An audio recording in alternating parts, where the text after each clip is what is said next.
거룩하시고 자비로우신 살아계신 하나님 아버지, 참으로 감사합니다. 지옥 갈 수밖에 없는 영혼인 저희들을 주님의 귀한 사랑과 은혜로 또 십자가에서 피 흘려 돌아가심으로 우리의 모든 죄를 영원히 용서해 주시고 값없이 하나님의 자녀로 구원해 주신 것을 감사합니다.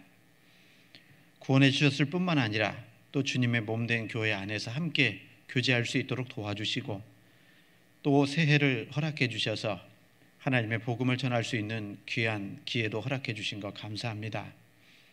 주님 오실 날이 참으로 가까운 시대에 살고 있음을 여러 모습으로 알고 있습니다. 주님께서 더욱 은혜와 사랑으로 함께 해주시고 또 지켜주셔서 주님 앞에 섰을 때에 참으로 잘했다 칭찬 모두가 얻을 수 있도록 지켜주시고 인도해 주시기를 다시 한번 간구합니다. 이곳에 주님의 몸된 교회를 세워주시고 복음을 전케 해주신 주님, 우리 경주교회를 통해서 더 많은 영혼들이 구원을 받고 주님께 돌아오는 귀한 한 해가 될 수 있도록 역사해 주시옵소서.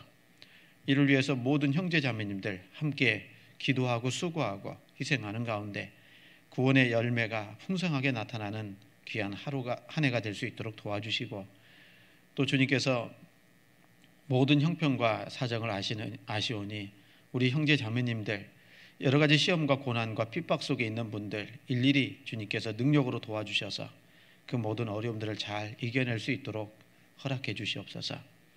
또 육신의 질병으로 고통받고 있는 형제 자매님들 건강 더욱 온전히 지켜주시고 회복시켜 주셔서 남은 생에 건강한 몸으로 주님과 복음 안에서 살아갈 수 있도록 역사해 주시옵소서. 오늘 설 명절을 맞이해서 많은 형제 자매님들이 또 고향에서 또 가족들과 함께 시간을 보내고 있습니다. 그 가운데에서도 그리스도의 향기와 빛을 온전히 드러내므로 하나님께 영광이 될 수 있도록 도와주시옵소서. 특별히 우리 가족 중에 구원받지 못한 많은 사람들 주님께서 일일이 함께 하셔서 모두가 다 구원을 받고 주님께 돌아와 영광 돌리는 삶을 살아갈 수 있도록 허락해 주시기를 원합니다. 오늘도 주님의 귀한 말씀 앞에 나올 수 있도록 허락해 주신 것 다시 한번 감사합니다. 이 시간 필요한 말씀으로 교훈해 주시고 또 이 말씀이 우리 마음 가운데 새겨져서 남은 생에 주님 안에서 살아가는데 힘이 되고 능력이 되고 또 기쁨이 될 수 있도록 역사해 주시옵소서. 모든 것 주님께 감사드리며 예수님 이름으로 기도드렸습니다. 아멘.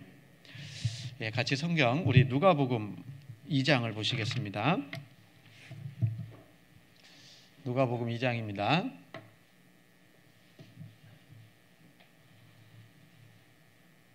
2장 8절부터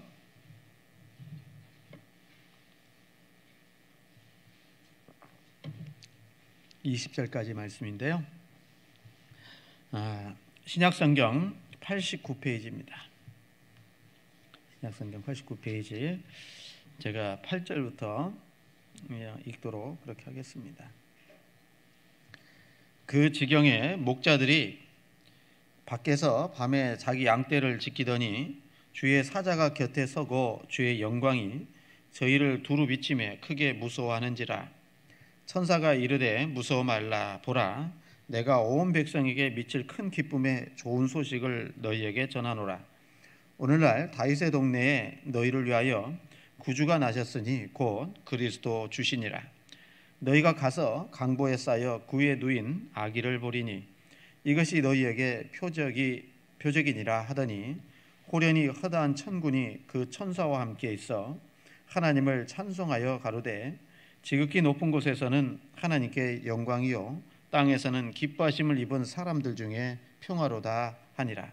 천사들이 떠나 하늘로 올라가니 목자가 서로 말하되 이제 베들레헴까지 가서 주께서 우리에게 알리신 바 이루어진 일을 보자 하고 빨리 가서 마리아와 요셉과 구에 누인 아기를 찾아서 보고 천사가 자기들에게 이 아기에 대하여 말한 것을 고하니 듣는 자가 다 목자의 말하는 일을 기이 여기되 마리아는 이 모든 말을 마음에 지켜 생각하니라.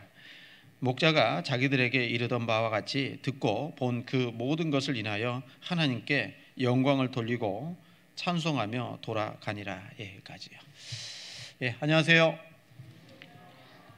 오늘 설날이잖아요. 예, 설날인데 그래서 새해 복 많이 받으세요 하고 양 옆에 앞뒤 좌우 보시면서 인사 한번 나누시겠습니다. 하시죠? 네.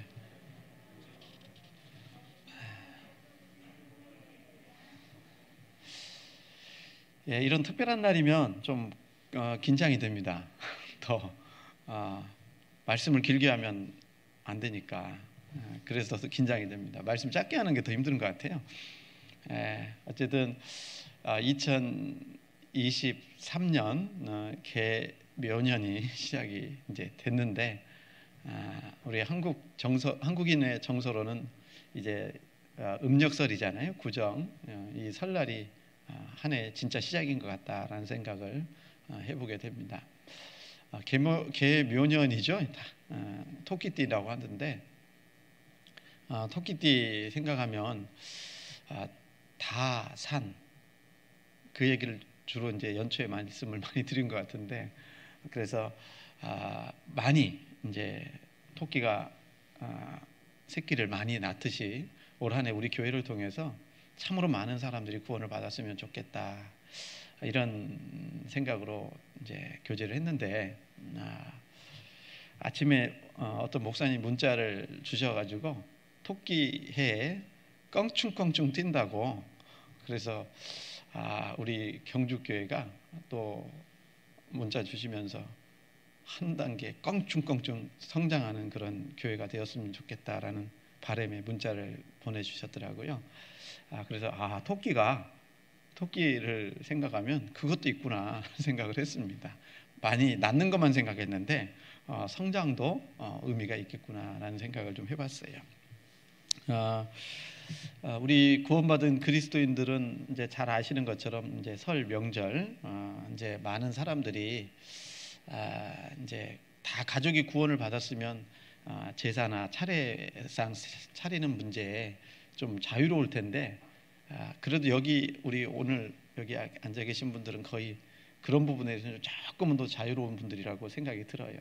그런데 지금도 우리 가족들 중에 구원받지 못한 분들이 많이 계신 가족들은 이런 명절만 되면 제사 문제 또 차례상 지키는 이렇게 하는 문제 이런 것들이 참 고민이 많이 될 것 같아요. 그런데 이제 오늘 그래서 설날이기 때문에 다른 때 말씀 안 드리지만 제사에 대한 문제를 조금 더 말씀을 좀 드리고 그리고 우리 신앙생활 하는데 좀 정리하고 그리고 준비된 말씀을 더 이렇게 좀 드리도록 하겠습니다. 설 명절에 우리가 이제 좀 분별해야 될 것이 이 제사 문제입니다. 제사 문제인데 왜 우리 대한민국은 제사를 지낼까 이런 생각을 좀 해볼 수 있잖아요. 그리고 이 제사를 왜 그리스도인들은 지내면 안 되는가 이런 생각을 좀 할 수 있는데 이 성경을 통해서 좀 정리를 좀 해보려고 합니다. 고린도전서 10장입니다. 여긴 잡으시고요. 고린도전서 10장 20절입니다.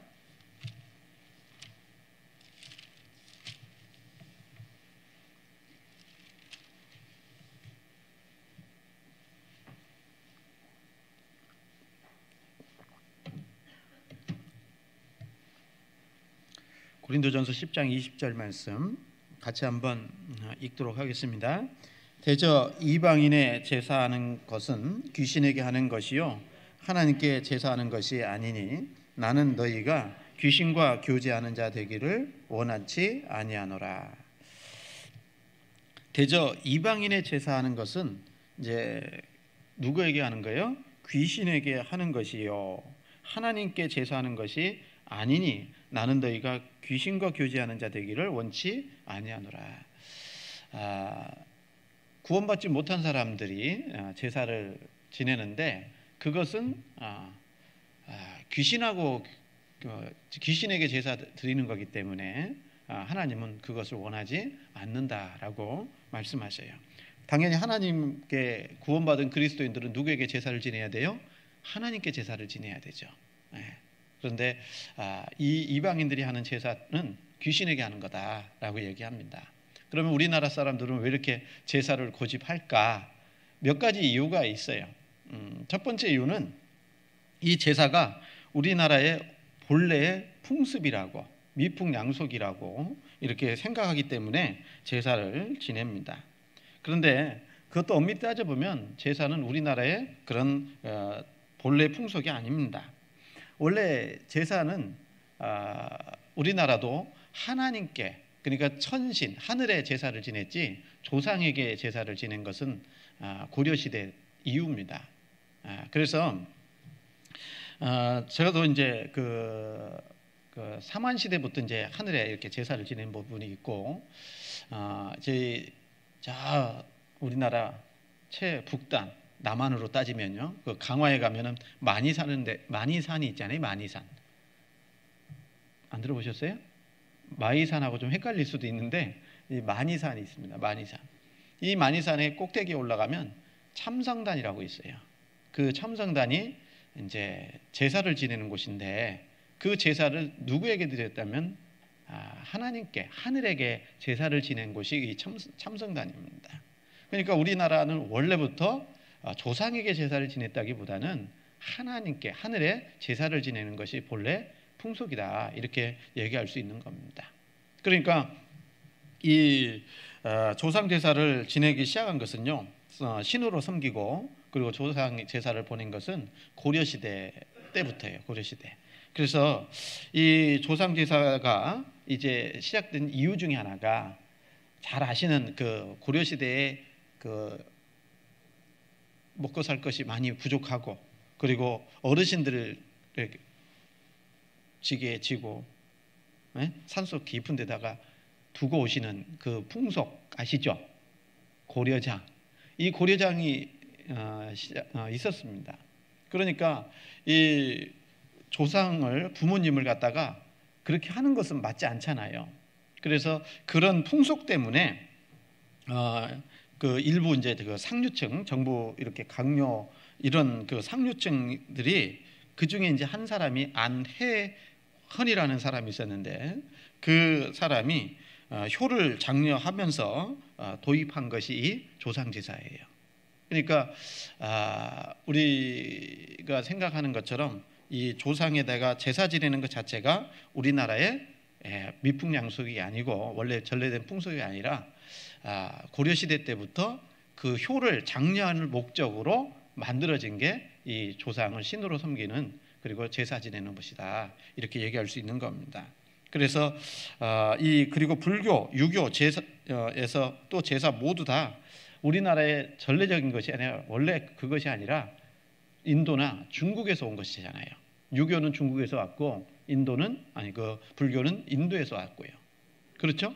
그러니까 제사 자체도, 그래서 하늘에 제사 지내는 것이 원래 모습이고, 그리고 조상을 섬기는 것은 고려시대 때부터다, 이렇게 정리해서 말씀드릴 수 있을 겁니다. 그리고 또 사람들이요, 제사를 지내려고 하는 게, 생전에 부모님 살아 생전에 부모나 조상에게 다 하지 못한 그 효에 대한 보상 심리 때문에 효를 이제 그 제사를 지내려고 합니다. 그래서 여러분 잘 생각하면 그렇잖아요. 아무리 제사를 성대하게 잘 지내도 돌아가신 부모님 와요? 돌아가신 조상님이 옵니까? 안 오잖아요. 그것은 정말 만약에 정말 정성을 다해서 제사를 드렸다, 부모님을 위해서 아니면 조상을 위해서, 근데 그분들이 오신다고 그러면요, 더 성대하게 해야 되고요. 그리고 1년에 한 번만 할 게 아니라 매일같이 해야 되잖아요. 매일같이. 그게 맞는 거잖아요. 그래서 우리가 참 생각해야 될 것은, 제사를 잘 지내는 것이 중요한 게 아니라 살아생전에 잘하는 것이 더 중요하지 않을까 생각을 합니다. 부모님은 세월이 지나가면 모든 인생이 그렇지만 다 돌아가실 수밖에 없어요. 하나님께서 보내셨으니까 또 하나님께로 돌아가는 게 당연하잖아요. 그래서 살아계실 때에 효를 행하는 것이 하나님의 말씀이고, 또 인간된 도리로서도 합당할 거라고 생각을 합니다. 그래서 돌아가시고 나서 후회하면서 제사 잘 지내주는 것보다 살아계실 때 제사를 그 살아계실 때 잘 효를 행하는 것이 필요할 겁니다. 그리고 세 번째로는 막연한 그 종교심과 귀신에 대한 두려움 때문에 제사를 지내기도 합니다. 종교적 보상 심리와 제사를 잘 모셔야 집안에 뭐가 있어요? 우환이 없다라는 그런 사고방식 때문에 제사를 고집하기도 합니다. 제사 안 지내면 집에 무슨 일이 생길까 봐 그런 막연한 그런 것 때문에 제사를 지내는데 이 아까 말씀드린 것처럼 그런 것 때문에 제사를 지내면 결국은 귀신에게 제사를 하는 거예요. 성경에서도요, 잘 아시는 거였지만 그 영적인 세계가 있는 거잖아요. 영적인 세계. 그래서 이사야서 14장에 보면은 루시퍼 천사장이 나오잖아요. 하나님께서 사람을 만들기 전에 인간을 이 세상을 만들기 전에 먼저는 천사 세계가 있었거든요. 천사를 만들었거든요. 그 천사 중에 대표적인 천사가 세 그룹의 천사가 있습니다. 잘 아시는 것처럼 가브리엘 천사가 있고 루시퍼 천사가 있고 그리고 미가엘 천사가 있었어요. 그리고 그 천사장들입니다. 천사장이에요. 그러니까 가브리엘 천사와 그 천사의 무리들이 있었고 그 다음에 미카엘 천사와 그 미카엘 천사의 그룹들이 있었던 겁니다. 그래서 그 가브리엘 천사는 좋은 소식을 전하는, 그래서 예수님께서 이 땅에 오실 때에 마리아에게 잉태될 것을 가르쳐준 그 천사가 가브리엘 천사입니다. 그리고 미가엘 천사는 싸워주는 천사입니다. 군사죠, 군사. 그런데 이사야서 14장에 나와 있는 그 루시퍼, 아침의 아들 계명성이라고 말씀하고 계시는데 그 루시퍼 천사는 아마도 이제 특별하게 이렇게 하는 일이 말씀하고 계시지 않아요. 그런데 하나님의 가장 가까이에서 하나님을 가장 최측근에서 섬겼던 천사라고 말하거든요. 그런데 이 천사와 그 루시퍼와 루시퍼 천사를 따랐던 그 천사들이 하나님께서 하나님의 사랑의 짝 대상으로 만드신 인간에게 구원받은 사람에게 주시고자 하는 그 영광된 자리를 탐을 낸 겁니다. 반역을 한 거죠. 그래서 그 하나님께서 그 반역하는 무리들을 쫓아낸 것이 이 귀신이 되고 그리고 마귀가 된 겁니다. 그러니까 여러분 잘 아시는 것처럼 사단 마귀는 루시퍼 천사가 타락돼서 만들어진 거고 된 거고 그리고 루시퍼를 함께 따랐던 그 천사, 타락한 천사가 귀신들이라는 겁니다. 그러니까 하나님은 우리가 구원받은 성도들이 하나님과 교제하기를 원하지, 하나님께 제사 드리기를 원하지 귀신에게 제사 드리는 것을 원하지 않습니다. 그리고 또 우리가 생각해 보면요, 하나님께서 이 모든 것을 우리에게 주셨잖아요. 주셨죠. 그런데 그것을 하나님께 돌려드리지 않고 우상이나 오지도 않은 귀신에게 제사한다면 하나님이 기뻐하시겠습니까? 합당치 않잖아요. 성경 호세아서입니다. 호세아서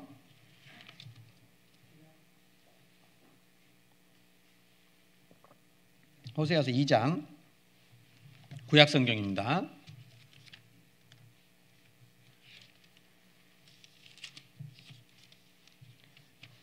2장 8절. 이스라엘 백성들이 이렇게 했다라는 거예요. 우상 숭배하면서요.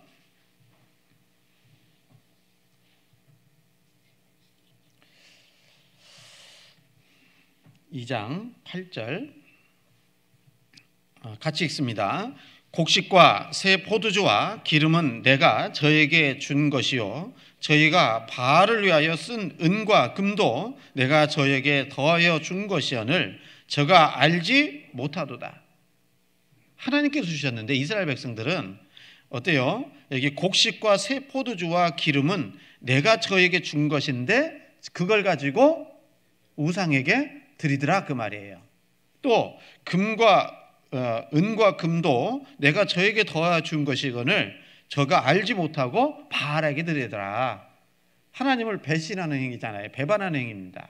그러니까 우리가 구원받은 그리스도인들이 제사한다? 정말 조상이 오지도 않는 그 제사를 하고 있다면 하나님을 정말 슬프시게 하고 하나님을 노여워하시게 하는 행위를 하고 있는 거예요.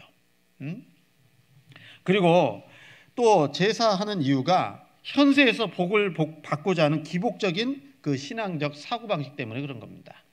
그래서 제사 잘 지내면 복 받을 거라고 생각하는 거예요. 그렇지 않습니까? 그래서 이 복을 기원하는 마음이 제사라는 의식을 통해서 나타난 겁니다. 그러나 굳이 제사를 지내지 않아도 우리 구원받은 사람이든 모든 사람이 다 성실하게 살면 하나님이 살게 하십니다. 좀 전에 우리 앞뒤 좌우 보시면서 새해 복 많이 받으세요 인사했잖아요. 그 말 한다고 해서 복이 옵니까? 아니잖아요. 여러분, 우리 제사를 지낸다고 복이 오는 게 아니라 복 받을 수 있는 삶을 살아가는 것이 중요한 거예요. 그래서 이 세상에 살아갈 때에도 어떻게 해야 됩니까? 성실하게, 충성되게 살아가면 하나님이 살게 하시는 겁니다. 성경에서 말씀하시잖아요. 그 급히 잡은 산업은 온전치 못하다고요. 그러니까 여러분, 일확천금 노리면 안 돼요. 구원받은 그리스도인들은. 알죠? 돈 벌어보려고 제가 가보지는 않았지만 이 앞에 있는 세방 로또집에 가가지고 로또 사가지고 되기를 바라면 안 되는 거예요. 예, 하나님이 주시면 또 징계인 것 같아요. 그래서 여러분, 저게 안 됩니다. 구원받은 그리스도인의 신앙생활은 성실해야 돼요. 그리고 구원받지 않은 사람뿐만 아니라 구원받은 모든 사람들은 다 주님 안에서 성실하게 살아가면 하나님이 살게 해요. 예? 그래서 게으르면 하나님이 점점 굶게 하지만 정말 부지런하게 살아가면 하나님이 살아갈 수 있게 해주셔요. 아시죠? 예? 제사 지내고 안 지내고의 문제가 아니다 그 말이에요. 그래서 이 땅에서 정말 제사를 지냈다고 해서 복을 받고 물질적인 축복도 받고 그런 게 아니라는 겁니다. 생각해 보세요, 여러분. 저기 미국이라는 나라가요, 제사 지냅니까 안 지냅니까? 미국, 영국, 서부 유럽에 있는, 그리고 북미국가 미국이라는 그 강대국도요 제사 안 지냅니다. 근데 잘 살잖아요. 맞죠? 우리보다 더 잘 산다면서요. 그러니까 제사 지낸다고 복 받고 제사 안 지낸다고 저주 받고 그런 게 아니다 그 말이에요. 그런데 또 전 세계적으로 보면 대부분의 나라, 제사 지내는 나라들이 잘못 살아요. 보시면 아시잖아요. 예? 그래서 이 인도나 태국, 중국 이런 나라는 제사를 많이 지내는 나라들이잖아요. 근데 잘 사는 나라가 아니에요. 그러니까 제가 왜 말씀드리냐면 우리가 제사를 안 지낸다고 저주받고 못 살고 그런 게 아니라 우리의 삶은 항상 하나님 앞에서 주님 의지하면서 성실하게 살아가는 것이 더 중요한 것이다. 이걸 말씀드리고 싶은 겁니다. 시편 37편입니다.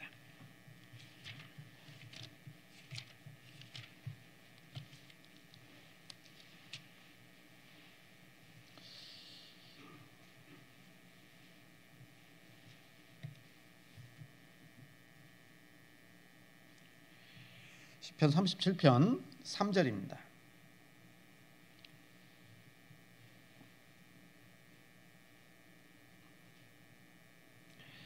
(37편 3절) 여호와를 의뢰하여 성을 행하라. 땅에 거하여 그의 성실로 식물을 삼을지어다. 제가 지난 시간에도 말씀드린 것 같은데요, 여러분, 우리 구원받은 그리스도인의 삶의 모습이 성실해야 됩니다.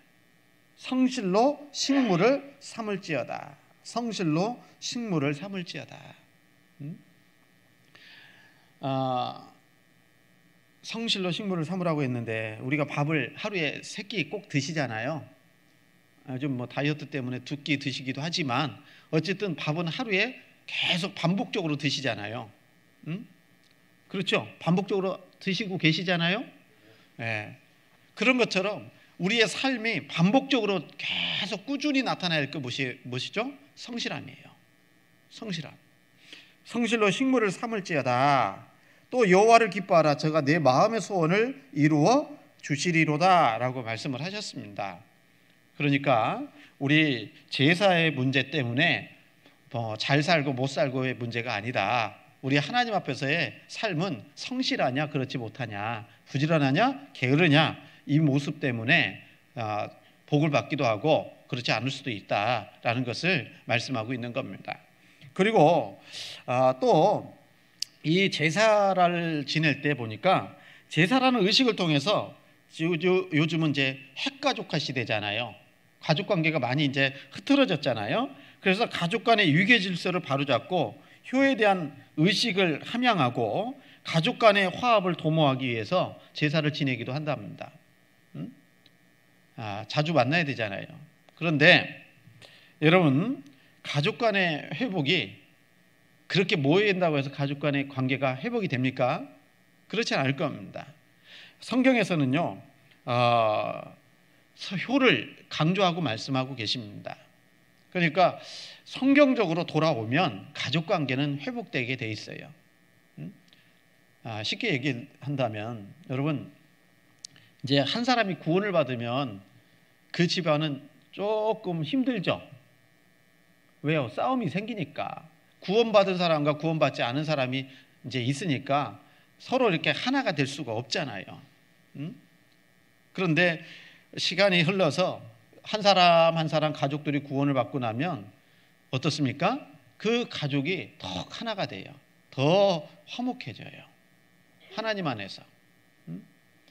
그러니까 우리가 인위적으로 사람을 이제 하나로 만들려고 하는 것보다는 하나님의 사랑으로 딱 하나가 되면 그 가족은 어느 가족 부럽지 않은 화목한 가정이 됩니다. 그래서 만난다고 해가지고 되는 게 아니라 정말 한 믿음 안에서 구원을 받고 한 믿음 안에서 살아가면 그 가족은 하나가 될 수 있고 화목한 가정이 될 수 있는 겁니다. 그리고 우리가 잘 아시는 것처럼 정말 이 부모님 성경 말씀에 기초해서 살아가다 보면 성경이 강조하신 것이 효를 행하라고 말씀하셨어요. 자녀들아, 주 안에서 내 부모에게 순종하라고 말씀하셨어요. 자녀가 부모에게 순종하면 다 생명도 길어진다고, 장수하게 된다고, 또 범사에 잘되게 하시겠다고 하나님이 약속하셨습니다. 그게 삶의 기본 원칙이잖아요. 그러니까 우리가 제사를 지내는 것보다 더 중요한 것은 성경적으로 정말 하나님 앞에 합당하게 살아가는 것이 필요하다라는 겁니다. 그리고 좀 전에 말씀드린 것처럼 성경은 구원받은 자가 죽은 자에게 제사 지내는 것은 누구에게 제사 지내는 것과 똑같다고요? 귀신에게 제사 지내는 것과 똑같기 때문에 하나님은 그것을 원하지 않습니다. 그래서 구원받은 그리스도인이라면 하나님 앞에 어떻게 해야 됩니까? 바르게 살아가야 되잖아요. 그리고 귀신에게 넙죽넙죽 절해서는 안 되잖아요. 그렇죠? 그걸 하나님이 싫어하시는 겁니다. 시편 보시겠습니다. 106편.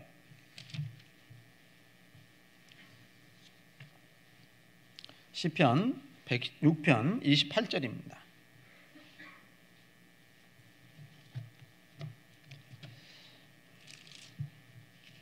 시편 106편 28절.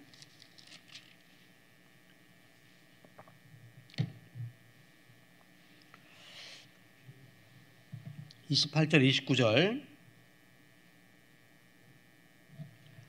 28절 29절 같이 한번 읽겠습니다. 저희가 또 바알볼과 연합하여 죽은 자에게 제사한 음식을 먹어서 그 행위로 주를 경노케 함을 인하여 재앙이 그 중에 유행하였도다. 구원받은 그리스도인들에게 주신 말씀입니다. 저희가 이스라엘 백성들이 또 바알볼과 연합하여 우상과 연합해서 죽은 자에게 제사했다 그랬죠? 그리고 그 죽은 자에게 제사한 음식을 먹어서 그 행위로 주를 경노케 함을 인하여 재앙이 그 중에 유행하였도다 그랬습니다. 여러분, 우리 구원받은 그리스도인들은 주님을 기쁘시게 해야 되잖아요. 예? 하나님을 기쁘시게 해야 되잖아요. 그런데 하나님이 싫어하는 것 중에 주님을 경노케 한다고 돼 있어요. 그래서 제사하는 것도, 제사하는 음식을 먹는 것도 하나님을 경노케 하는 행위예요. 그러니 복을 받을 수 있겠습니까? 징계만 받지. 그러니까 우리는 이 제사에 대해서 정확하게 좀 기준을 가지고 살아야 될 겁니다. 그래서 구원받은 그리스도인들은요, 제사에 참여는 안 돼요. 제사에 참여하면 안 됩니다. 그런데 이제 구원받지 못한 가족들이 있을 때는 제사를 지낼 수밖에 없잖아요. 그럴 때 제사를 지낼 수 있도록 최대한 도와주긴 해야 됩니다. 네? 그렇다고 도와주는 것까지는 해도 거기에 제사 절하는 것까지는 하나님이 슬퍼하시는 겁니다. 합당치 않은 겁니다. 성경 요 사도행전 15장을 봅니다.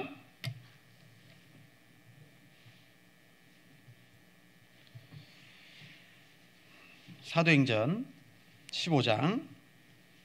이제 신약 시대 때 이방인들이 구원을 받고 이제 여러 가지 어려움들이 좀 있었는데요. 그 예루살렘에서 총회가 있었고 그 가운데서 하나님께서 정해 주신 것이 있어요. 이방인들이 구원을 받으려면 그때 당시에 이제 유대인들이 그런 겁니다. 이방인들이 구원을 받으려면 우리처럼 할례를 받아야 구원을 받을 수 있다. 이런 것들이 문제가 생긴 겁니다. 그래서 이 할례 문제 때문에 문제가 생기니까 이 총회에서 이제 예루살렘에서 회의가 열렸고 그 가운데서 이제 정해준 것이 이겁니다. 사도행전 15장 19절, 20절입니다. 20절. 20절에 다만 우상의 더러운 것과 음행과 목매어 죽인 것과 피를 멀리하라고 편지하는 것이 가하니, 그랬죠? 이게 좀 금한 게 이겁니다. 다만 우상의 더러운 것과 음행과 목매어 죽인 것과 피를 멀리하라고 편지하는 것이 가하니, 이렇게 해서 소식을 전했어요. 전해주는 겁니다. 29절도 밑에 29절에 보시면요, 우상의 제물과 피와 목매어 죽인 것과 음행을 멀리할지니라 이에 스스로 삼가면 잘 되리라 평안함을 원하노라 하였더라 이랬습니다. 이게 최소한의 구원받은 그리스도인들의 삶의 기준입니다. 최소의 기준입니다. 신약시대를 살고 있는 우리가 해야 될 것은, 지켜야 될 것은 먼저는 우상의 제물 먹는 거 합당치 않다 그 말이에요. 그래서 여러분 좀 전에 말씀드린 것처럼 조상신 오는 게 아니라 귀신이 와서 그것을 절을 받는 거예요. 경배를 받는 겁니다. 그리고 그 귀신의 제사에 참여하는 것은 하나님이 허락지 않아요. 원하지 않습니다. 하나님을 경록해 할 수 있는 겁니다. 그래서 우상의 제물 절하는 거, 이제 확실한 구원받은 그리스도인들은 절하는 것은 좀 절대적으로 하지 마셔야 됩니다. 그리고 또 그 제사상에 올라갔던 음식도요, 먹지 말아야 됩니다. 드시면 안 됩니다. 네? 그래서 그 부분은 좀 철저하게 좀 지켜주는 것이 좋다. 제사상에 올라갔던 그 음식은 표시가 나요, 안 나요? 나죠. 네. 그래서 그렇게 표시가 나면 멀리하는 것이, 안 먹는 것이 앞으로도 좋아요. 왜냐하면 앞으로도 좋다라는 게 뭐냐면 아직까지 구원받지 못한 가족들을 위해서라도 그렇게 해야 됩니다. 그리고 피도 먹으면 안 됩니다. 피는 생명과 일체라고 되어 있어요. 그래서 이 율법이 있기 전부터 노아 홍수 위에 피 먹지 말라고 하나님 말씀하셨어요. 네? 그러니까 여러분 피 드시지 마세요. 피가 익혀졌든 안 익혀졌든, 네? 몸에 아주 좋다고 사슴피 같은 거 드시면 안 됩니다. 네? 그래서 이 피에 세균도 있을 수 있고 그리고 몸에 해로울 수 있어요. 그리고 하나님께서 말씀하신 거잖아요. 아무리 먹고 싶어도 순대 같은 거 드시면 안 됩니다. 피순대. 죄송합니다. 그것이 조금은 좀 양심에 거리낄 수밖에 없어요. 제 얘기해서 죄송한데요. 저도 이제 구원받고 얼마 안 됐을 때는 이런 얘기 안 해줬거든요. 그래서 군대를 갔어요. 저 군대 갔다 온 사람입니다. 예, 뭐 방위처럼 보여도 예, 현역 다녀왔습니다. 그래서 이제 군대를 가서 첫 휴가를 나왔다가 이제 들어가잖아요. 복귀할 때 선임들이 항상 사오는 게 순대더라고요. 순대야. 그래서 사갖고 오면 맛있게 먹었어요. 진짜 몰랐을 때는. 네? 그런데 휴가 나왔는데 휴가 나왔는데 그거 먹으면 안 된다고 또 가르쳐 주네요. 실컷 먹었는데 그 전에. 그래서 순대 사갖고 들어가요, 못 들어가요? 그때부터는 치킨 사갖고 들어갔어요. 네? 그래서 먹으면 안 되는 거구나, 이것을 알고부터는 안 하는 것이 지혜잖아요. 그리고 목매어 죽인 거, 목매어 죽인 거, 짐승 중에서도 목매어 죽인 거 있을 수 있죠. 생각나는 거 있죠. 예전에 그렇게 했던 거 있잖아요. 그거 하시면 안 됩니다. 그래서 지금은 그렇게 이제 하지 않는다던데, 그래도 좀 양심적으로 거리끼면 안 하는 게 좋습니다. 그리고 또 여기 음행을 멀리할지니라 그랬는데, 음행, 정말 구원받은 그리스도인이 음행죄 범해서는 안 됩니다. 바람 피워서 안 된다고요. 그리고 교회 안에서는 음행죄를 범하면 반드시 하나님 앞에 쓰임에서 탈락합니다. 쓰임받을 수 없어요. 자주 얘기하지만 창세기에 보면 요셉이 하나님께 얼마나 귀하게 쓰임받았습니까? 얼마나 이뻤는지 준수했다고 되어 있고요. 아담했다고 되어 있고. 여러분, 그런데 이 보디발 장군의 종으로 들어갔잖아요. 근데 이 보디발 장군의 아내가 계속 이 요셉을 갖다가 유혹을 했습니다. 동침하자고 유혹을 했습니다. 그때 요셉이 보디발 장군의 아내 유혹에 넘어갔으면, 음행죄를 범했으면 요셉이 요셉 돼요, 안 돼요? 안 되는 겁니다. 요셉에는, 그렇다면 요셉은 성경에 기록되어 있지 않습니다. 하나님 앞에 쓰임 받을 수가 없는 거예요. 마찬가지로 현재를 살고 있는 우리 구원받은 그리스도인들도 음행죄를 범하면 하나님 앞에 징계가 있고 쓰임 받을 수가 없는 겁니다. 그래서 음행을 멀리할지니라 하면서 29절에 이런 것을 삼가면 잘 된다고요, 안 된다고요? 잘 된다고. 그러니까 구원받은 그리스도인이요, 제사 안 지내도 잘 됩니다. 잘 될 수 있어요. 그래서 우리가 정말 구원받은 그리스도인들에게 필요한 것들은 이런 지침을, 말씀을 주셨으니까 그에 합당하게 살았으면 좋겠어요. 그리고 우리가 구원받고 받은 성도가 제사에 동참하면 4가지 악영향이 있답니다. 4가지 악영향. 첫 번째는 말씀에 불순종하는 죄를 범하는 거예요. 하나님이 하지 말라고 했으니까. 그리고 두 번째로는요, 죄책감에 사로잡혀 침륜에 빠질 수 있습니다. 제사를 지냄으로 인해서. 그리고 가족과 친척 전도의 길이 막히게 됩니다. 그리고 귀신과 교제하는 겁니다. 이 4가지의 하나님 앞에 그 악영향이 끼쳐지는 겁니다. 그러니까 우리가 정말 구원받고 신앙생활하는데 정말 그 지혜롭게 해야 되잖아요. 예수님이 마태복음 10장에 보면 제자들 둘씩 보내면서 뱀같이 지혜롭고 비둘기같이 순결하라고 했잖아요. 그래서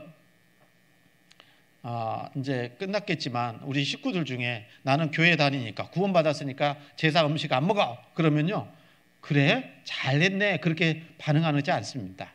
이것 또한 지혜롭게 좀 넘어갈 수 있도록 해야 될 겁니다. 그러지 않겠어요? 그리고 좀 전에 말씀드린 것처럼 그 제사를 지낼 때 음식 준비는 자매님들은 꼭 같이 해주시는 것도 지혜입니다. 그리고 제사에 참석하지 않는 것은, 절하지 않는 것이 하나님의 말씀이고요. 그렇게 하는 것이 필요합니다. 그리고 제사 음식 먹어요, 안 먹어요? 최고로 맛있는 음식이 나오는 건데, 성경 고린도전서 10장입니다.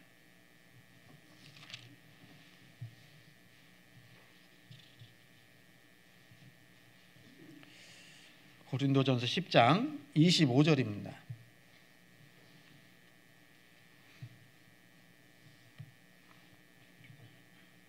10장, 고린도전서 10장 25절 제가 읽겠습니다. 무릇 시장에서 파는 것은 양심을 위하여 묻지 말고 먹으라. 이는 땅과 거기 충만한 것이 주의 것임이니라. 불신자 중 누가 너희를 청하매 너희가 가고자 하거든 너희 앞에 무엇이든지 차려놓은 것은 양심을 위하여 묻지 말고 먹으라. 누가 너희에게 이것이 재물이라 말하거든 알게 한 자와 및 양심을 위하여 먹지 말라. 내가 말한 양심은 너희의 것이 아니요 남의 것이니 어찌하여 내 자유가 남의 양심으로 말미암아 판단을 받으리요. 이렇게 말씀하셨습니다. 여기 고린도 전서잖아요. 고린도 지역에는 우상 숭배가 만연했던 도시입니다. 그래서 그 우상에게 드렸던 음식물들도 하도 많으니까 이게 시장으로 나옵니다. 그래서 시장에서 팔았던 거예요, 당시에. 그러니까 이 고린도 교회 식구들은 이것이 시장에서 파는 것이 진짜 우상에게 드려졌는지 안 드렸는지 알 수 없잖아요. 그렇죠? 그래서 여기 10장 25절에 무릇 시장에서 파는 것은 양심을 위하여 묻지 말고 그냥 먹으라 말씀하셨어요. 모르니까 올려졌는지 섞여 있을 수도 있지만 모르잖아요. 그래서 양심을 위해서 묻지 말고 먹으라고. 26절 이는 땅과 거기 충만한 것이 주의 것임이니라. 모든 것이 다 주님 거잖아요. 그래서 주님께서 이 우상에게 드려졌던 것도 주님 거고 그러지 않은 것도 주님 거지만 그러나 어쨌든 간에 양심을 위해서 묻지 말고 먹으라라고 말씀하셨어요. 그리고 나서 27절에 그런데 불신자 중 누가 너희를 청하매 너희가 가고자 하거든 너희 앞에 무엇이든지 차려놓은 것은 양심을 위하여 묻지 말고 먹으라. 안 믿는 사람이 초청해가지고 음식을 내놨어요. 그런데 어떻게 해요? 또 물어봐. 이거 올라갔어요? 안 올라갔어요? 이거 물어보지 말고 그냥 먹으라고 말씀하신 겁니다. 자, 그런데 28절에 누가 너희에게 이제 한참 먹고 있는데 누가 너희에게 이것이 재물이라 말하거든 이제 그 말을 딱 알게 됐고 들었고 알게 됐으면 그대로해서 알게 한 자와 및 양심을 위하여 먹지 말라 그랬잖아요. 이제 양심의 가책이 될 수 있는 거예요. 알고 먹으면. 그러니까 우리가 이제 제사 음식이 이제 나올 수 있어요. 근데 그냥 묻지 말고 먹으라고 돼 있고 그런데 딱 보면 알잖아요. 또 아까 말씀드린 것처럼 올라갔다 내려온 것이 표시가 나잖아요. 사과를 위아래를 쳐놨기 때문에요. 시간 지나면 노랗게 돼 있잖아요. 맞죠? 밤도 잘 제가 구원받기 전에 밤 잘 쳤어요. 그런데 그런 것들이 다 표시가 나잖아요. 그런 것들은 딱 보이면 양심적으로 합당치 않으니까 먹지 말아야 돼요. 누가 말 안 해도. 네? 무슨 얘기인지 아시죠? 그래서 그 양심을 위해서 묻지 말고 먹고 그리고 그걸 알게 됐을 때는 먹지 말라라고 말씀하셔요. 내가 말한 양심은 너희의 것이 아니요 남의 것이니 어찌하여 내 자유가 남의 양심으로 말미암아 판단을 받으리요 그랬거든요.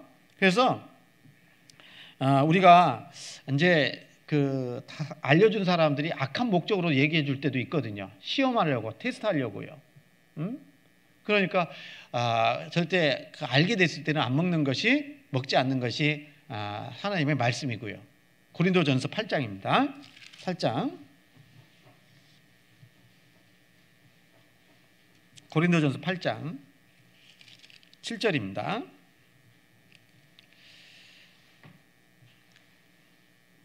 그러나 이 지식은 사람마다 가지지 못하여 어떤 이들은 지금까지 우상에 대한 습관이 있어 우상의 제물로 알고 먹는 거로 그들의 양심이 약하여지고 더러워지느니라. 식물은 우리를 하나님 앞에 세우지 못하나니 우리가 먹지 아니하여도 부족함이 없고 먹어도 풍성함이 없으리라. 그런즉 너희 자유함이 약한 자들에게 거치는 것이 되지 않도록 조심하라. 지식 있는 내가 우상의 집에 앉아 먹는 것을 누구든지 보면 그 약한 자들의 양심이 담력을 얻어 어찌 우상의 제물을 먹게 되지 않겠느냐. 그러면 내 지식으로 그 약한 자가 멸망하나니 그는 그리스도께서 위하여 죽으신 형제라. 이같이 너희가 형제에게 죄를 지어 그 약한 양심을 상하게 하는 것이 곧 그리스도에게 죄를 짓는 것이니라. 그러므로 만일 식물이 내 형제로 실족해 하면 나는 영원히 고기를 먹지 아니하여 내 형제를 실족지 않게 하리라. 7절에 그러나 이 지식은 사람마다 가지지 못하여 어떤 이들은 지금까지 우상에 대한 습관이 있어 우상의 제물로 알고 먹는 거로 그들의 양심이 약해지고 더러워지느니라. 점점 우상의 제물 그리고 제사한 음식을 먹으면 양심이 점점 약해져요. 그리고 더러워져요. 그래서 이 식물은 우리를 하나님께 앞에 세우지 못하나니 우리가 먹지 아니하여도 부족함이 없고 먹어도 풍성함이 없으리라. 먹어도 그만 안 먹어도 그만이다 그 말이에요. 그런데 손해보잖아요. 신앙적 손해가 있을 수 있잖아요. 먹음으로 인해서 양심이 약해지잖아요. 여러분 구원받은 그리스도인들이 양심이 밝아야 됩니다. 양심도요 성경에 보면 여러 양심이 있다고 돼 있거든요. 그래서 선한 양심을 가지고 신앙생활해야 됩니다. 양심이 발라야 돼요. 그리고 양심도 강해지고 약해지기도 한다 그 말이거든요. 그래서 양심이 약해지고 더러워진다. 더러워진 양심도 있다 그 말입니다. 그러니까 더러워진 양심을 가지고 있으면 양심의 가책이 느껴져야 안 느껴져요? 죄를 죄로 못 느끼는 겁니다. 우리가 생각하는 것보다 훨씬 더 양심이 약해져 있고 무뎌져 있으면 죄를 인정하지 않아요. 깨닫지 못한다 그 말이에요. 그래서 우리 이제 그 재물 먹는 것이 습관처럼 되면 당연히 의뢰이 양심은 무뎌졌기 때문에 죄로 인정치 않는 거예요. 이제 그렇지 않겠어요? 여러분 그런 말 하잖아요. 한 번이 어렵지 여러 번 하는 것은 쉬운 거라고. 교회도 마찬가지라고 하대요. 한 번 빠지는 게 어렵지 여러 번 빠지는 건 쉬워진다고. 여러분 여기 말씀하신 것처럼 그래서 이 지식은 아무나 가지고 있는 게 아니다라고 말씀하신 겁니다. 그리고 우리가 이제 신앙생활 할 때는요 서로를 배려해야 돼요. 자기만 하는 게 아니라 우리는 함께 하는 거잖아요. 그래서 내가 하는 행동이 내가 하는 말이 이것이 다른 사람에게 좋은 영향을 줘야 돼요? 안 좋은 영향을 줘야 돼요? 안 좋은 영향을 줘서는 안 되잖아요. 그래서 여기 9절에 보면 그런즉 너희 자유함이 약한 자들에게 거치는 것이 되지 않도록 어떻게 하라고요? 조심하라고. 그래서 우리는 자유하죠. 자유하잖아요. 죄에서 해방됐잖아요. 천국 가게 됐잖아요.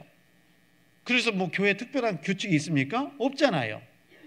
그럼에도 불구하고 그래서 우리는 자유하지만 그 자유함을 약한 자들이 넘어지지 않도록 조심해야 될 필요가 있는 겁니다. 그래서 말 한마디 행동 하나 하는 거 정말 조심해야 되는 겁니다. 그래서 여기 조심하라.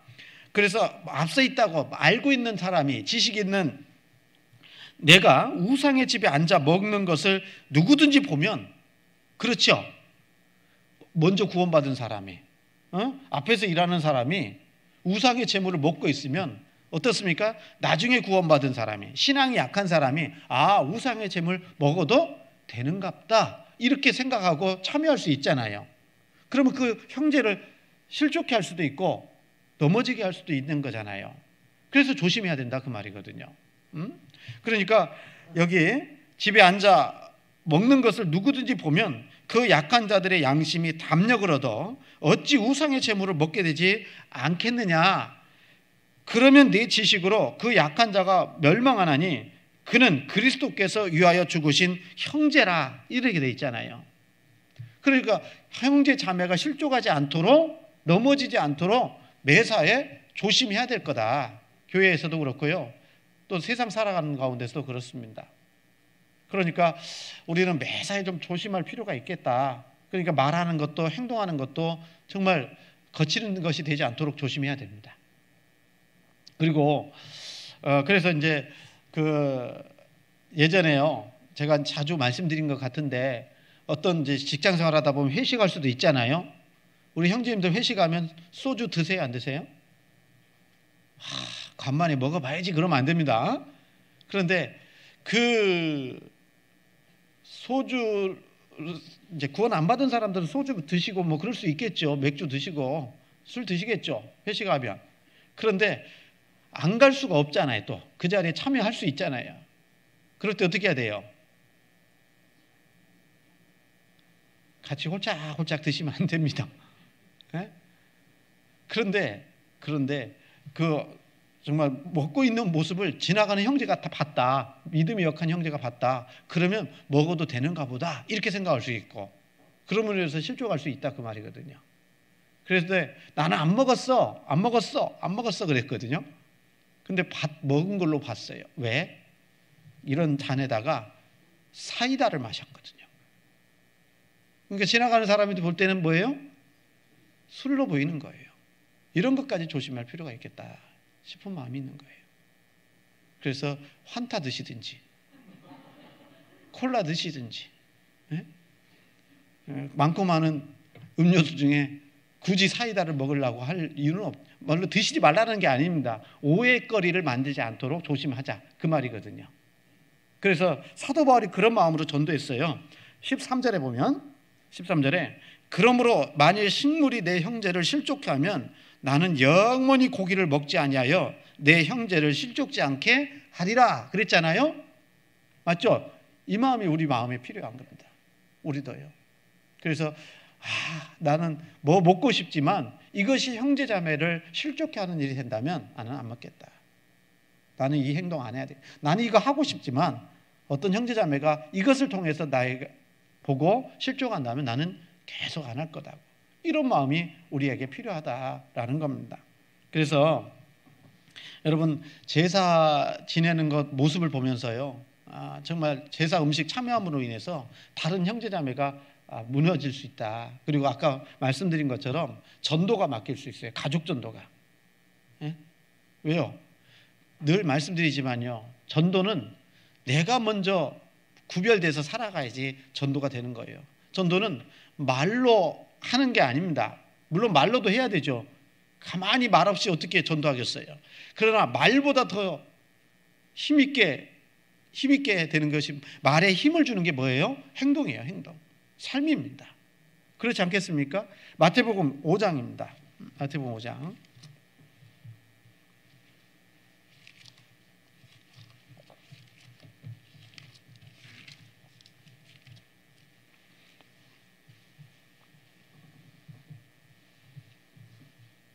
마태복음 5장 13절부터 제가 읽겠습니다. 마태복음 5장 13절. 너희는 세상의 소금이니 소금이 만일 그 맛을 잃으면 무엇으로 짜게 하리요? 후에는 아무 쓸데없어 다만 밖에 버리워 사람에게 밟힐 뿐이니라. 너희는 세상의 빛이라. 산 위에 있는 동네가 숨기우지 못할 것이요, 사람이 등불을 켜서 말 아래 두지 아니하고 등경 위에 두나니 이러므로 집안 모든 사람에게 비치느니라. 16절 같이 읽습니다. 이같이 너희 빛을 사람 앞에 비추게 하여 저희로 너희 착한 행실을 보고 하늘에 계신 너희 아버지께 영광을 돌리게 하라. 너희는 세상에 뭐라고 되어 있습니까? 소금이니 그랬어요. 소금이니. 이 순서도 어떤 분이 얘기하더라고요. 순서가 중요하다고. 빛과 소금 이렇게 우리는 보통 얘기하잖아요. 근데 소금과 빛 이렇게 돼 있어요. 여기에서는. 여기 너희는 세상의 소금이니 소금이 만일 그 맛을 잃으면 무엇으로 짜게 하리요? 후에는 아무 쓸데없어 다만 밖에 버리워 사람에게 밟힐 뿐이니라. 소금은요, 역할이 뭐죠? 맛내는 거예요. 맛내는 거. 근데 맛을 내려면 어떻게 해야 됩니까? 반드시 소금은 녹아야 되는 겁니다. 녹아야 맛이 나는 거예요. 녹는다라는 것은 희생입니다. 그래서 구원받은 그리스도인들이 희생하지 않으면서 어떤 그 영혼을 건진다? 그럴 수 없잖아요. 응? 그렇죠? 그래서 내가 손해보는 것이 생길 수밖에 없습니다. 손해본다고 하면 좀 이상하지만, 그래서 영혼을 건지기 위해서는 내가 또 구원받은 그리스도인으로서의 맛을 내려면 반드시 희생이 필요한 겁니다. 희생 없이는 안 되는 거예요. 그래서 전도를 하려고 해도 내가 좀 내 물질, 내가 열심히 수고해가지고 얻은 물질을 갖다가 들여가지고 선물도 사서 줘야 돼요. 마음을 녹여야 돼. 안 그렇습니까? 여러분, 인색한 그리스도인, 이기적인 그리스도인을 통해서는 하나님이 일하지 않습니다. 하나님 역사할 수 없어요. 그래서 마음도 넓혀야 되고 내가 하나님께서 내게 허락하신 것을 가지고 저기 드려야 됩니다. 헌신해야 됩니다. 그리고 희생해야 됩니다. 그래야 맛을 낼 수가 있는 겁니다. 그렇죠?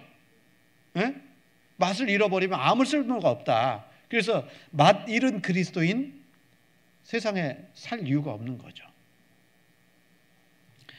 그리고 말도요, 좀 소금으로 고르게 한 같이 이 골로새서에 말씀하고 계시거든요. 말도요, 말할 때도 소금으로 고르게 한 같이 좀 하라고 말씀하셨어요. 예? 좀 맛있는 말을 좀 해야 되죠. 칼 같은 말 하지 말고, 상처 주는 말 하지 말고, 예? 그리고 또 판단하는 말 하지 말고, 정죄하는 말 하지 말고, 책망하는 말 하지 말고, 이것은 쓰디쓴 맛을 내는 말들입니다. 맛깔나는 말을 해야 되겠죠. 맛깔나는 말. 그 말이 뭐예요? 감사하는 말이에요. 감사. 네? 그리고 칭찬하고 격려하는 말일 겁니다. 여러분, 우리 형제자매님들 많이 칭찬하고 격려하십니까? 예? 감사하는 말 많이 하십니까? 서로? 예, 부정적인 말, 불평의 말, 원망의 말, 이 말들은요, 신앙을 세우는 게 아니라 넘어지게 하는 말들이에요. 우리 교회가요, 여러 가지 이제 형제자매들이 많이 계시기 때문에 달라요. 생각도 다르고 성격도 다르고 다르죠. 그래서 나하고 안 맞는 사람들이 다 여기 말로 천지빛깔이에요. 네? 그러니까 여기 어떻게 보면은 나하고 다르기 때문에 틀린 건 아닙니다. 다른 거예요. 그래서 다르기 때문에 내 말이 조금은 좀 날카롭게 나갈 수도 있고 그럴 수 있는데, 그러나 우리가 의도적으로는 정말 다르기 때문에 원망하는 말, 불평의 말이 나오지 않도록 더 조심해야 됩니다. 다른 것뿐입니다. 여러분, 그리고 다르니까 사는 거예요. 같아봐요. 못 삽니다. 똑같은 사람하고 어떻게 살아요? 안 그렇습니까? 간혹 제가 이제 저희 집에 이렇게 난방이 있는데요, 난방. 어떤 교회에서 팔아가지고 난방을 샀어요. 그런데 모임에 가면 그 옷이 다 있네. 그래서 이번에 이제 포항권 동계수련회 할 때도요, 그 옷을 입을까 막 입고 가고 싶은데 속에다가 난방을 입어야 누군가 입고 올 것 같아가지고, 그래서 그 옷을 안 입고 갔어요. 그러니까 같은 옷 입고 오는 것도 굉장히 불편해, 솔직히. 그러니까 여러분, 우리는 다르니까 함께 하는 거예요. 다르니까. 그래서 같으면 더 불편한 겁니다. 그러니까 여러분, 교회도요, 그래서 나하고 다르게 이제 모습이 비춰지는, 교회가 가는 그 모습이, 교제하는 모습이라든지 가는 모습이 내가 생각하는 거하고 다르다고 해서 뭐 불평하고 원망하는 그런 말을 하는 것은 신앙을 세워주기보다는 무너뜨리는 겁니다. 그래서 소금으로 말을 고르게 하는 것은 격려하고 칭찬하고 감사하고 이 말들을 주로 하세요. 그리고 또 그렇게 하다 보면 내 삶도 감사가 넘쳐요. 기쁨이 넘쳐요. 하나님이 그렇게 하십니다. 옛날에 TV 프로그램에 웃으면 복이 와요 그랬잖아요. 그래서 웃기는 일이 없더라도 의도적으로 웃으면 웃는 일이 생긴다고 얘기합니다. 그래서 우리 그 교회 안에서도요, 이 소금처럼 소금의 맛을 내는 그런 말과 행동을 하고, 그리고 또 세워주는 말을 하고요. 세워주는 말. 이 말을 함으로 인해서 형제자매가 세워질지 넘어질지, 상처 받을지 안 받을지 고민하고 좀 얘기를 해야 됩니다. 그게 마땅한 거예요. 그게 소금입니다. 그래서 소금은 희생을 해야 맛을 낼 수 있는 거예요. 많은 사람들이 우리를 통해서 구원받으려면 우리가 알고 있는 사람들 앞에서 희생해야 됩니다. 그리고 여기 14절에 너희는 세상의 빛이라. 산 위에 있는 동네가 숨기지 못할 것이요 사람이 등불을 켜서 말 아래 두지 아니하고 등경 위에 두나니 그러므로 집안 모든 사람에게 비치느니라. 너희는 세상의 소금이요 세상의 빛이라고 말씀하셨어요. 빛은 반드시 드러나게 돼 있잖아요. 그렇죠? 그리고 이 빛은 세상의 빛, 산 위에 있는 동네가 숨기우지 못할 것이요 사람이 등불을 켜서 말 아래 두지 아니하고 등경 위에 두나니 이러므로 집안 모든 사람에게 비치느니라. 그래서 빛을 드러내기 위해서 등경 위에 두는 사람이, 빛은 등경 위에 두잖아요. 예? 왜? 온 동네 사람들에게 비치게 하려고. 그죠? 우리 구원받은 그리스도인들은 빛입니다. 세상의 빛입니다. 그런데 정확히 알아야 될 것은 이 빛은, 우리가 내는 빛은 반사체입니다. 태양은 발광체죠. 달은 반사체잖아요. 그래서 구원받은 그리스도인들은 반사체입니다. 달과 같이 돼 있는 거예요. 예수님은, 하나님은 발광체입니다. 네? 떠오르는 태양이라고 말씀하셨어요. 그런데 그 태양빛을 받지 않으면 달은 이 지구에 빛을 보낼 수가 없어요. 마찬가지로 우리 구원받은 그리스도인들은 계속 주님의 빛을 받아야 되는 거예요. 말씀의 빛을, 교회에서 주님을 계속 빛을 받아야 세상에 나타낼 수가 있는 거예요. 그렇죠? 그래서 이 빛은 등경 위에 있어야 제 역할을 하는 겁니다. 마찬가지로 우리도 교회 안에 있어야 돼요. 주님과 딱 연결되어 있어야 돼요. 그래야 온전한 빛을 드러낼 수가 있는 겁니다. 그리고 16절 같이 읽었지만 다시 한번 같이 읽겠습니다. 이같이 너희 빛을 사람 앞에 비치게 하여 저희로 너희 착한 행실을 보고 하늘에 계신 너희 아버지께 영광을 돌리게 하라. 여러분, 이 말씀 속에서도요, 너희 빛을 사람 앞에 비치게 하여, 어떤 빛을 비춰야 돼요? 착한 행실의 빛을 보여야 됩니다. 착해야 돼요. 우리 자매 형제 자매님들 다 착하시죠? 예, 착한 것 같아요. 다는 몰라도. 예, 다는 몰라도 착하시잖아요. 예? 그런데 구원받은 그리스도인들은 좀 착해야 됩니다. 착해야 되고, 그리고 행실도 착한 행실이 나와야 됩니다. 예? 착한 행실이 나와야 돼요. 착한 행실을 보고 그랬잖아요. 그러니까 전도할 때 우리 사람의 말을 듣고 전도되는 게 아닙니다. 우리의 행동을 통해서 사람의 마음이 움직이는 거예요. 그래서 우리 구원받은 그리스도인들은요, 정말 언제 어디서든지 우리의 착한 행실이 나타날 수 있도록 기도하고, 그리고 내가 아닌 다른 형제자매들을, 또 내 주변 사람들의 영혼을 우리는 어차피 천국 가게 됐잖아요. 그죠? 어차피 천국 가지 않습니까? 그러면 이제 나를 생각해야 되겠어요? 내 주변 사람들을 생각해야 되겠어요? 주변 사람들을 생각해야 돼요. 그래서 주변 사람들이 나로 인해서 넘어지지 않게, 교회 안에서 실족하는 형제자매 없게, 그리고 나를 통해서 전도의 문이 막히지 않게 행실을 잘 가져야 됩니다. 그래야 하나님 보시기에 아름다운 거예요. 그리고 하나님이 나를 통해서 역사하실 겁니다. 그래서 여러분, 올 한 해 정말 주님의 역사가 더 많이 나타나기를 바랍니다. 그리고 우리 각자가 그렇게 귀하게 쓰임받기를 원합니다. 그리고 그것을 통해서 하나님이 영광 받았으면 좋겠습니다. 올해 개묘년이라고 되어 있습니다. 그래서 더 많은 사람이 구원을 받고, 또 더 한 단계 펄짝펄짝이라고 되네요. 껑충껑충이라고 되네요. 우리의 믿음이, 신앙이 올해는 정말 껑충껑충 성장하는 그런 한 해가 되었으면 좋겠어요. 오늘 설입니다. 그래서 오늘 여기까지 말씀드리겠습니다. 기도하겠습니다. 저희를 사랑하시는 살아계신 하나님 아버지, 참으로 감사합니다. 하나님께서 저희 영혼을 사랑하셔서 구원해 주시고, 또 교회 안에서 함께 말씀으로 저희들을 양육해 주시는 것 감사합니다. 오늘 설 명절을 맞이해서 제사와 또 제물 음식에 대해서 또 교훈 받았습니다. 구원받은 그리스도인으로서 더욱 합당한 모습으로 늘 살아갈 수 있도록 지켜주시고, 또 주님의 영광을 위한 삶이 온전히 되어질 수 있도록 인도해 주시고 지켜 주시옵소서. 이후에 있는 모든 시간들 오직 주님께만 온전히 의지하며 예수님 이름으로 기도드렸습니다. 아멘.